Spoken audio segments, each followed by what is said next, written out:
अश्वत्थामा महाभारत के सबसे बुरे पात्र में से एक कहा जाता है। क्या वास्तव में वो इतना बुरा था? आज इस वीडियो में इसके बारे में आपको बताएंगे।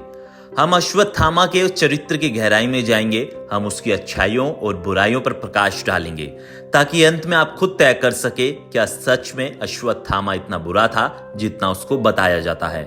महाभारत के इस नायक का नाम सुनते ही एक छवि उभरती है, एक क्रूर योद्धा जो हर तरह की बर्बरता को अंजाम देता है। लेकिन क्या आपने कभी सोचा है उसके जीवन की कहानी क्या कहती है? अश्वत्थामा महाभारत का महत्वपूर्ण पात्र है जो द्रोणाचार्य और कृपाचार्य की पत्नी के पुत्र हैं। उनके जन्म की कहानी काफी दिलचस्प है। द्रोणाचार्य और कृपाचार्य लंबे समय से संतान के लिए परेशान थे। एक बार गुरु द्रोणाचार्य ने अपने मित्र राजा विराट से मदद मांगी और राजा विराट ने उन्हें एक विशेष वरदान दिया, जिसके फलस्वरूप द्रोणाचार्य ने भगवान शिव की आराधना की, जिसके बाद भगवान शिव ने उन्हें एक दिव्य फल दिया जिसके खाने से द्रोणाचार्य को पुत्र की प्राप्ति हुई। अश्वत्थामा का जन्म महाभारत में एक पूर्ण जगह भी रखता है। उनका जन्म एक महान योद्धा के रूप में हुआ, लेकिन उनकी क्रूरता और प्रतिशोध की भावना ने उन्हें एक विवादास्पद पात्र बना दिया। अश्वत्थामा की कहानी उनके समर्पण, वीरता और अंत में उनके द्वारा किए गए क्रूर कृत्यों के कारण जटिलता से भरी है। पहले हम इस कहानी में अश्वत्थामा की बुराइयों पर प्रकाश डालेंगे, उसके बाद अच्छाइयों के बारे में बताएंगे। अश्वत्थामा ने युद्ध के बाद जब सभी योद्धा सो रहे थे तो पांडवों के 5 पुत्र की हत्या की। ये सिर्फ अपराध नहीं था, ये नियमों के खिलाफ था। युद्ध का आदर्श होता है सैनिक सिर्फ दुश्मनों के योद्धाओं को मारता है लेकिन बच्चों पर हाथ नहीं उठाता है।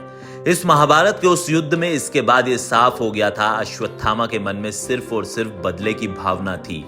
अश्वत्थामा का अहंकार उसको दूसरों योद्धाओं से ऊपर सोचने पर मजबूर करता था और अपने पिता गुरु द्रोणाचार्य की छवि में खुद को स्थापित करने की सोचता था और ये मानता था कि हमेशा से उसे कोई नहीं हरा सकता। जब उसने पांडवों के पुत्र की हत्या की उसके बाद से उसे और बल मिला, लेकिन इन सब के बीच अश्वत्थामा ने यह कभी नहीं सोचा था कि एक सच्चे योद्धा का धर्म क्या होता है।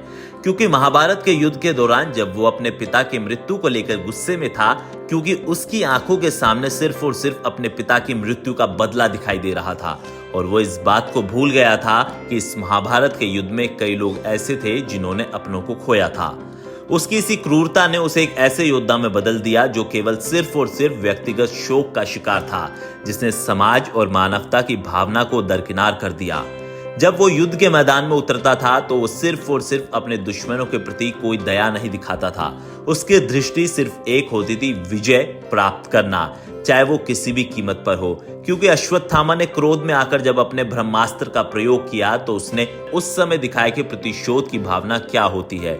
केवल इससे अपने दुश्मनों का विनाश नहीं करने की सोची, पूरे मानवता के लिए खतरा उत्पन्न किया।